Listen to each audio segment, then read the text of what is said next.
उत्तेजित कर रहे हैं। सबसे पहले तो मैं आपका धन्यवाद करता हूं कि इस महत्वपूर्ण विषय पर आपने मुझे अपनी बात रखने का मौका दिया।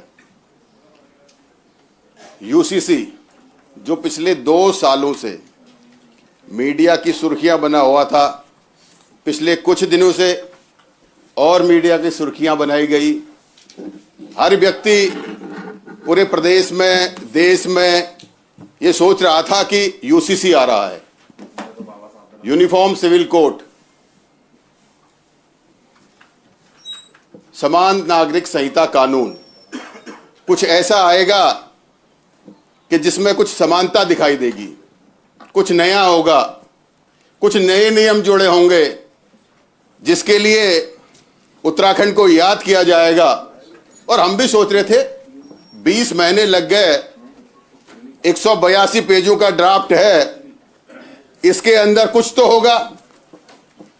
सरकार ने कहा 2 घंटे में चर्चा शुरू होगी, तो सबने जितना पढ़ सकते थे पढ़ा। चलो भाई, आपका धन्यवाद है कि आपने हमें 10-12 घंटे पढ़ने के लिए दे दिए।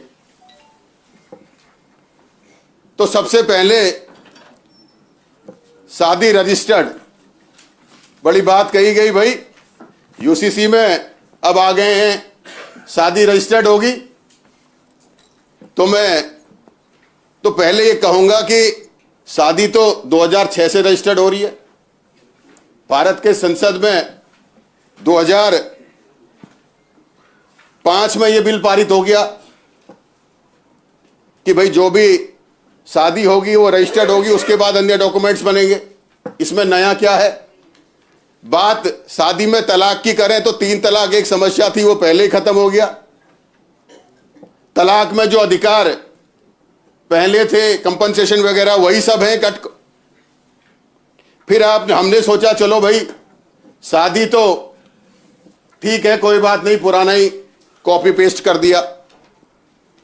फिर आपने कहा जी बाल विवाह, हम आयु 18 साल और 21 साल कर रहे हैं, अपनी पीठ खुद थपथपा रहे हैं, मीडिया से थपथपा रहे हैं।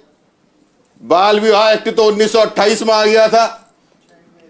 1928 में हरबिलास शारदा इसे लाए थे और शारदा एक्ट के नाम से यह जाना जाता था।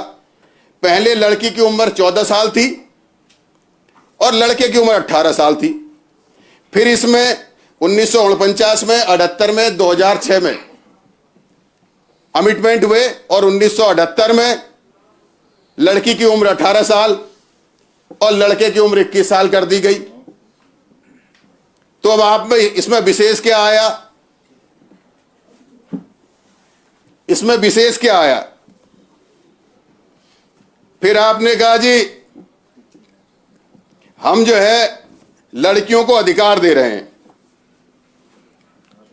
हम लड़कियों को पिता की पैतृक संपत्ति में अधिकार दे रहे हैं। 1956 से शुरुआत हुई और 2005 में संशोधन हुआ। 2005 से यह अधिकार है कि लड़कियों को उसके पिता की पैतृक संपत्ति पे अधिकार है, और पिता ने जो संपत्ति खुद अर्जित करी है उसे वो किसी को भी दे सकता है, पुत्र को दे चाहे पुत्री को दे, वो तो पहले से संविधान में अंकित है। मुझे तो कल संसदीय कार्य मंत्री जी कह रहे थे कि इस ड्राफ्ट को बनने में 20 महीने लग गए। कट कॉपी पेस्ट आजकल तो कंप्यूटर में बड़ा आसान है, उसी को करने में 20 महीने का समय लग गया। मैं आपसे कहना चाहता हूं, ये उत्तराखंड हो चाहे भारत हो, वो परंपराओं का देश है, वो संस्कृति का देश है, वो विविधता का देश है, वो धार्मिक मान्यता का देश है, अलग अलग धर्मों की मान्यता का देश है। सबके अलग अलग धर्म है, एक ही धर्म में भी अलग अलग मान्यता है। जैसे अभी आदेश चौहान जी ने कहा, सुबोध उनियाल जी की चाची की मृत्यु स्वर्गवास हुआ तो उन्होंने बाल कटाए, प्रेमचंद अग्रवाल जी ने नहीं कटाए, उनके भाई की मृत्यु हुई। ये अपनी अपनी मान्यताएं हैं, दोनों हिंदू धर्म के हैं। हिंदू धर्म के अंदर ही अलग अलग मान्यताएं हैं, हिंदू धर्म के अंदर ही शादी के अलग अलग तरीके हैं। सभी धर्मों की अपनी संस्कृति है, सभी धर्मों की अपनी विचारधारा है, और जो हमारे धर्मों में शादी की परंपरा है वो धार्मिक के हिसाब से है। शादी कानूनी तो रजिस्टर्ड होती है, लेकिन हिंदू जो है अग्नि के 7 फेरे लेते हैं, सिख भी फेरे लेते हैं, क्रिश्चियन जो है चर्च में जाकर करते हैं, हम लोग जो है मंदिर में भी कर लेते हैं। अलग अलग तरीका है सबका। तो ये धार्मिक परंपराएं हैं जिनसे ये देश चल रहा है। यही हमारे देश की खूबसूरती है कि सबके धर्म की अपनी परंपराएं हैं, सब एक दूसरे का सहयोग करते हैं, सब एक दूसरे का सम्मान करते हैं, सब एक दूसरे को जानते हैं। इन सब चीजों में तो मुझे ये लगा कि ये सारा जो विधेयक है ये कट कॉपी पेस्ट है। जो इसका प्रचार बाहर विस्तार से किया जा रहा था कि भाई यूनिफॉर्म सिविल कोड, समान नागरिक संहिता कानून, तो सबको बड़े समान अधिकार मिलने वाले हैं। तो ये तो मिले हुए अधिकारों की बात है। हां, एक विशेष उपलब्धि है, एक विशेष उपलब्धि है जो युवाओं की गोपनीयता को भंग करने के लिए, उनकी आजादी को खत्म करने के लिए, उनकी जो अपना एक जीवन होता है, युवा अवस्था जो पड़ाव है, उस पर डंक मारने की कोशिश की गई है। एक तरफ तो आप कह रहे हैं कि भाई आप शादी करोगे तो उसे रजिस्टर्ड कराओगे, दूसरी तरफ आप कह रहे हो कि आप लिविंग रिलेशन में रहोगे। आप क्या कहते हैं माननीय विधायक, ये कि लिविंग रिलेशन अननेसेसरी कुछ भी कहीं भी लिविंग, अरे मैं आपसे बात सुन लीजिए। अरे बात तो सुन, अरे आप, अरे भाई, अरे मैंने कहा क्या, ये तो सुन लो भाई। जल्दीबाजी क्या की आपको? आप बिल्कुल सारे आपके शब्द जब आएगा जब बोलना। सब सवाल, सारे सवालों, सहवास, लिविंग रिलेशन नहीं कहता मैं, आप लोग हिंदी का बड़ा प्रयोग होता है, सहवास। और सारे भाई बैठे हुए हैं मेरे यहाँ पे, और गूगल का जमाना है। सहवास का हिंदी अर्थ आप गूगल पे चेक करिए क्या है। सब लोग, आप लोग अभी तो बंद होंगे या अभी कुछ लोग करेंगे भी। सहवास जो शब्द इसमें यूज किया गया है, लिविंग रिलेशन जो हिंदी में है सहवास, साथ रहने का व्यापार, कौमा संग, साथ, मैथुन, रीति, संभोग, स्त्री संभोग, ये सहवास हमारी राजकीय भाषा का भी अपमान है। इस शब्द का अर्थ तो कम से कम यूसीसी में अगर आप लाए हैं और ड्राफ्ट में लिख रहे हैं तो इस शब्द का हिंदी अर्थ तो कम से कम देख लिया जाता। मैं आपसे कहना चाहता हूं, आपने कहा लिविंग रिलेशन में जो रह रहे हैं वो रजिस्टर्ड होने चाहिए। आप एफिडेविट देंगे, पहले तो 21 साल से जो नीचे होंगे उनके माता पिता को सूचना जाएगी, चलो बड़ी अच्छी बात है भाई।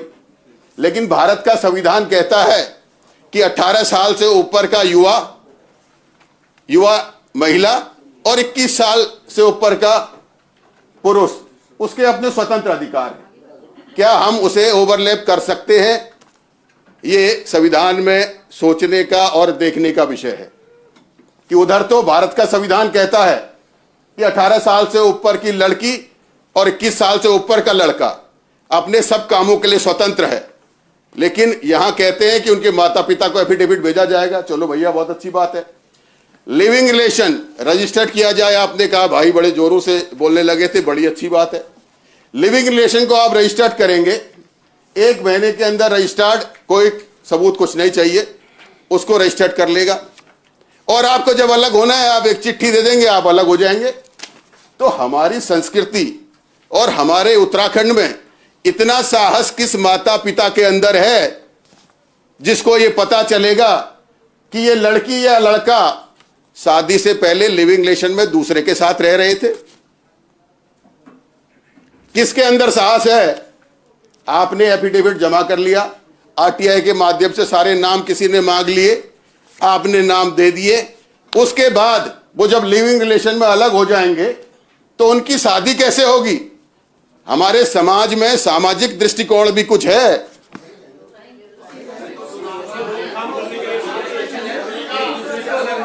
आप अरे सुन तो लीजिए, मैं आपसे कह रहा हूं, अरे मैं आपसे, अरे बिल्कुल सही है, बोलने दो। मैं कह रहा हूं हमारे प्रदेश में अन्य राज्य से लोग आएंगे जिनको लिविंग रिलेशन में रहना है, क्योंकि हमारे पास तो एफिडेविट देना है, रजिस्टर्ड रहने का कानूनी अधिकार है। अरे अधिकार है, अरे अधिकार है नहीं। अरे उत्तर प्रदेश में जिसको लिविंग रिलेशन में रहने में परेशानी है वो आके उत्तराखंड में एक कमरा ले लेगा, वो एफिडेविट दे देगा, यहां रह लेगा। मुझे तो उस बात का नहीं है। मैं आपसे क्या कह रहा हूं, अरे आप भी अपनी बात बोलिएगा, मुझे बोलने दीजिए। मैं आपसे कह रहा हूं माननीय मुख्यमंत्री जी अभी प्रेस करेंगे या संसदीय कार्य मंत्री जी करेंगे। अब बाहर उत्तराखंड का नाम इस बात से जाना जाता है, भाई उत्तराखंड धार्मिक पर्यटन के लिए जाना जाता है, देवभूमि है। उत्तराखंड प्राकृतिक सौंदर्य के लिए जाना जाता है। उत्तराखंड अपने वातावरण के लिए जाना जाता है। उत्तराखंड 12th तक की एजुकेशन जो यहां की शिक्षा है पूरे देश में उसके लिए जाना जाता है। लेकिन आज जब यूसीसी की प्रेस होगी उसमें जब पत्रकार पूछेंगे और आप लिविंग रिलेशन में ये कहेंगे कि एफिडेविट देने के बाद यहां लिविंग रिलेशन में कोई भी रह सकता है, वो शादीशुदा नहीं होना चाहिए। तो हमारे प्रदेश में जितने लोगों को लिविंग रिलेशन में कहीं रहना है उत्तराखंड आके रहेंगे। मैं ये कहना चाहता हूं सनातनी परंपरा की बात हम कर रहे हैं, धर्म की बात हम कर रहे हैं, संस्कृति को बचाने की बात हम कर रहे हैं, संस्कृति को पुनर्जीवित करने की बात हम कर रहे हैं। हमारी जो संस्कृति है, सनातनी संस्कृति है, उस सनातनी संस्कृति को हम पुनर्जीवित करेंगे।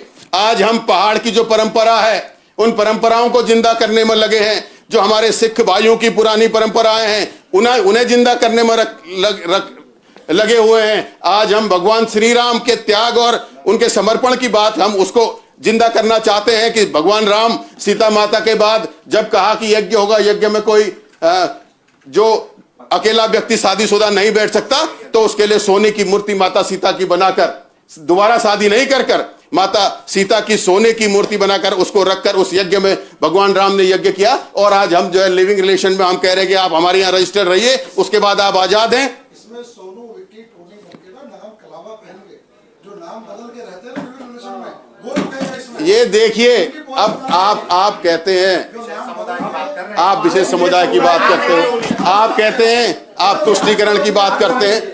अरे भैया आप सुनिए माननीय सदस्य, आप लोग एक दूसरे को देखकर बात ना करें। मुझे लिविंग रिलेशन की जो बात कर रहे हैं इसमें किसी भी जाति के, किसी भी धर्म के, किसी भी वर्ग के एक दूसरे के साथ अगर वो अविवाहित हैं रह सकते हैं, वैध है। नाम बदल के नहीं रह सकते। ये सिर्फ और सिर्फ हमारे उत्तराखंड को जो देवभूमि कहा जाता है, जो हमारे उत्तराखंड की संस्कृति है, जिसे हम जिंदा करने की बात कर रहे हैं। मैं तो ये कहता हूं कि इसको बैन करना चाहिए था, लिविंग रिलेशनशिप को ये बैन करना चाहिए था उत्तराखंड में।